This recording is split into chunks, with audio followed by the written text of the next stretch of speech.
What's up with everybody? It's your Memorial B. And Nicole. We're back here with some more reaction videos. So this is a special video request for Matthew May. The video request you left for, you said, are Egyptians white, black, Middle Eastern, genetics of Egypt, Morocco, Algeria more. Now we went to the channel and that's what we came up with. We came up with are North Africans white, black, Middle Eastern, genetics of Egypt, Morocco, Algeria more. So we know that Egypt is in North Africa. So we guessing that's what you was telling us because you didn't leave us no video link. Yeah. Maybe I should have told you. Yeah, I should have told you guys more. We've been letting you guys know, leave us a video link so we can actually have the link so we can click through the videos. But I'm assuming this is the video you was talking about. But if not, comment down below and let us know. And we'll just do the one, the one you listed for us. But we finna check this video out and hopefully it's good. And we'd like to say thank you for your support. Thank you very much. Down right into it. Why is the topic of ethnic and racial identification in the modern countries of the Maghreb and Egypt such a hotly debated topic? Today we're going to be taking a look at the historic and modern-day genetics of the population of North Africa, which regions influence them, and how the people currently identify.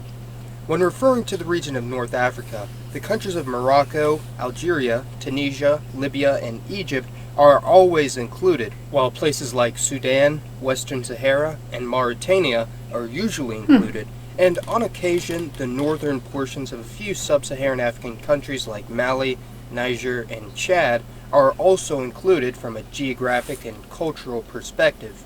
The genetic history of North Africa has certainly fluctuated greatly ever since humans first inhabited the region around 45,000 years ago, with the first humans most likely crossing over from the Arabian Peninsula through modern-day Suez in Egypt. Therefore, the native people of North Africa were most closely related to the Middle Eastern populations of Arabia and the Levant, but created their own gene pool after thousands of years of separation and adaptation to their new environment. During the subsequent waves of migration between the Middle East and North Africa, a common linguistic and ethnic identity between the Arabs and the North African natives, largely known as Berbers, was established, with modern Berber languages being Afro-Asiatic, loosely related to Arabic, Hebrew, and the Habesha languages of the Horn of Africa. The Sahara Desert has, in the past and modern day, served as an effective barrier between the peoples and fauna of North Africa and the much larger region of sub-Saharan Africa. Although that doesn't mean that there was no contact, as West African DNA is very common in modern North Africans, not only like you put up a finger sign, it looks like merchants and travelers from places like the Mali or Songhai empires of West Africa. As most people know, the entirety of the Mediterranean region of North Africa was annexed by the Roman Empire from early on, but one thing people might not have expected is that there's actually a tentative connection between modern Maghrebis and Germanic peoples through the ancient group known as the Vandals, who traveled from modern Germany to establish colonies and kingdoms in the Iberian Peninsula and North Africa. Now, seeing how the population of the provinces of the Maghreb in the Roman Empire were around 2 to 3 million at the time of collapse, and the Vandals invaded and established a kingdom with around 100,000 settlers and soldiers, this would mean that up to 5% of the gene pool of modern Maghrebis could be of Germanic origin, seeing how the Vandals were essentially completely assimilated into the future societies. Not only had Germanic peoples settled in and assimilated into the Maghreb, but also Italic peoples from the Italian peninsula during Roman occupation.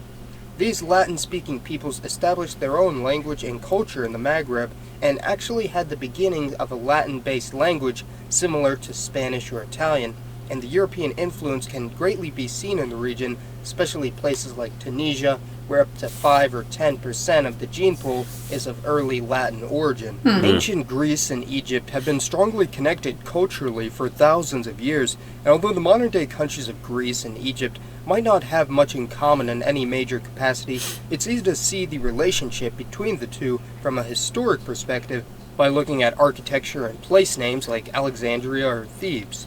The Greek presence was especially apparent during antiquity with the rise of Alexander's empire and the Roman Empire, with some places having up to 30% Greek origin and a largely Hellenized culture, but gradually waned over the centuries, with the last major Greek presence in the region being in the early 1900s.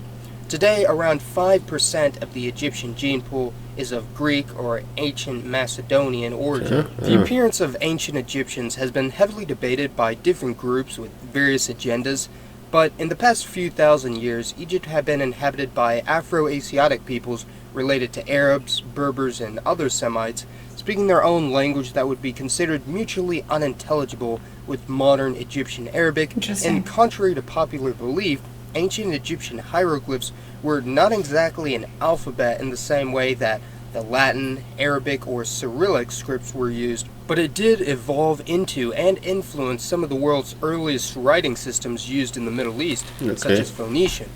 Ancient Egyptian is currently a dead language, although Egypt's sizable Christian minority, making up 10 to 15% of the population, known as the Copts, use a language known as Coptic in religious ceremonies for liturgical reasons, and Coptic is largely believed to be descended from the pre-Arabic Egyptian language. Interesting. The genetic makeup of the region was greatly altered following the Arab conquest and mass settlement following the expansion of Islam in the 7th and 8th centuries, with the majority of native North African Berber groups, as well as the Germanic Vandals and Italic population either being wiped out or assimilated with the new Middle Eastern Arab population.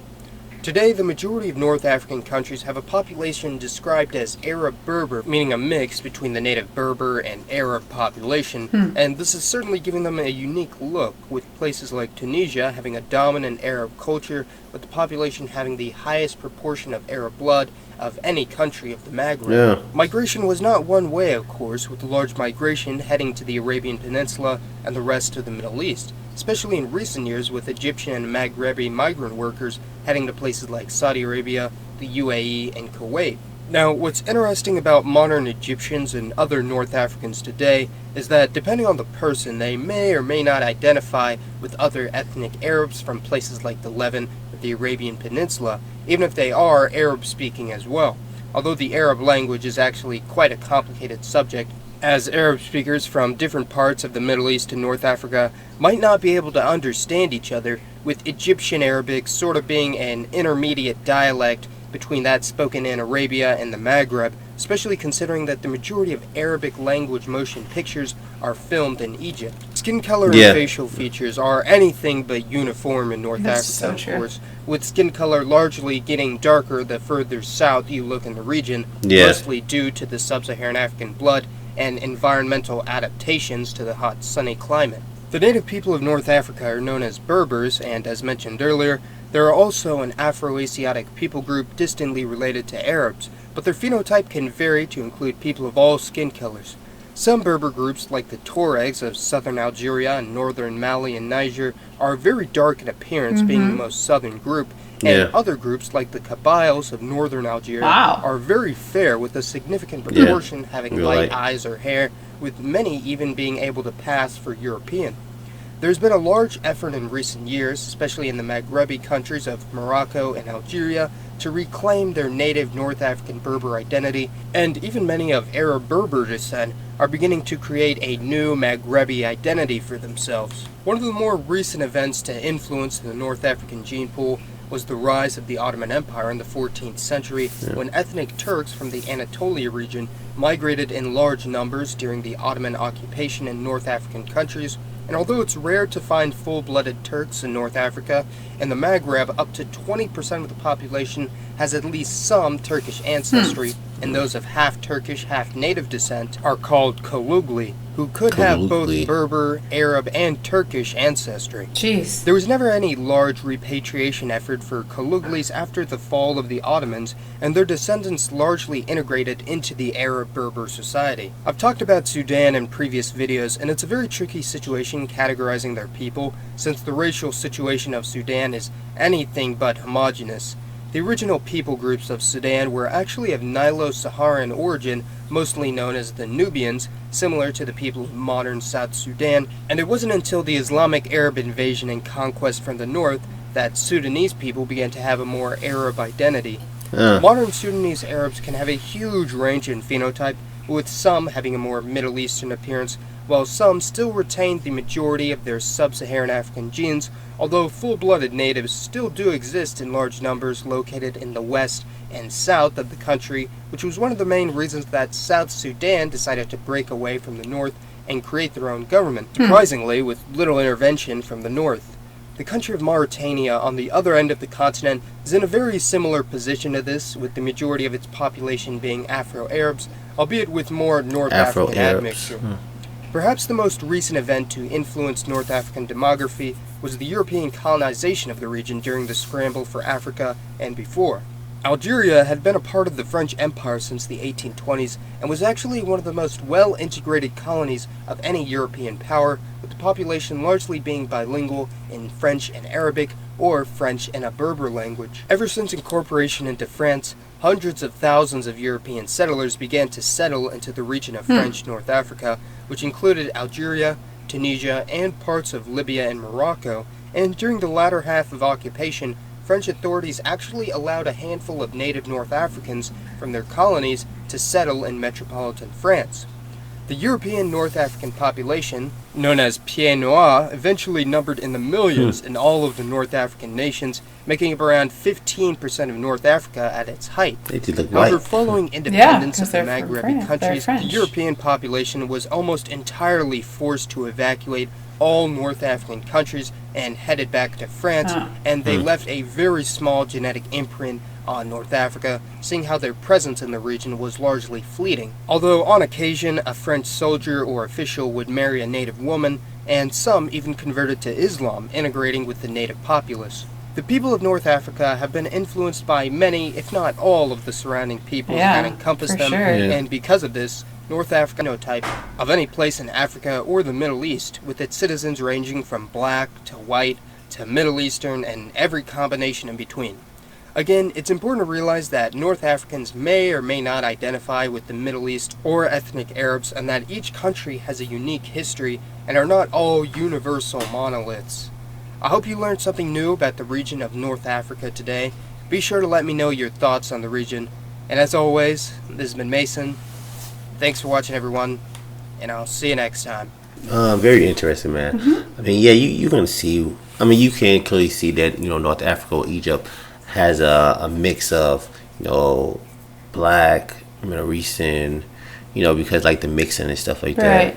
Yeah, I mean, I think it was largely what I was expecting, that it'd be a lot of the Afro-Arabic mixes. I think I was a little surprised that there was as much of the European-looking Africans. Yeah, they said, northern Algeria, it was... And that's not even talking about the French people that we saw at the end. It was earlier, and they were very almost European-looking Africans. They did. Looked like they were just white. Yeah. And I don't know that I realized that. But it makes sense, because when you look at it, you are super close to Europe. So and he did say that further south, sub-Saharan you go, the darker... for evolutionary reasons. That I don't know. It's like when I think of like pharaohs and stuff, I always thought of pharaohs was kind of like black, dark in skin. I mean, especially for looking at the hieroglyphics on the wall. But then you also seen some like more brown skinned pharaohs too. You seen like a mix of like maybe dark and brown. Isn't that it though? I think there was a variety of different skin tone pharaohs, wasn't there? Yeah, it could have been. From things you and I have watched, it seems like there was like some black ones, but also some like Arabic pharaohs. So plus they was like in North Africa or whatever. It was in Africa. It's definitely a very rich mixed culture. Yeah, it is. North Africa for sure. And it's not like when you talk about, when we all I think picture Africa, we don't, like, North Africa doesn't fit into that mold when we think of Africa, I think, as well. You're talking about like Egypt? I'm saying the Northern African, like the way the diversity is, I don't think we think of that when we think of Africa. When you think of Africa, you just think of black people. Right, that's what I mean. So it's like, that's not the picture you get when you're thinking of Africa. Yeah. So it's kind of really super interesting when you think about it. Yeah. Well, definitely a great video. Yeah, thanks for the request. Yeah, Matthew May, thank you for the request. I really hope this is the video, because we was looking, I was looking, I was like, I hope this really is fits. I'm assuming this is one you was talking about, but if it's not, then just we definitely enjoyed the video, and just leave us a comment. I mean, leave us a comment, in the description down below. In the description, leave us a comment in our comment section if this is the right video or not. If it wasn't, just leave us a link.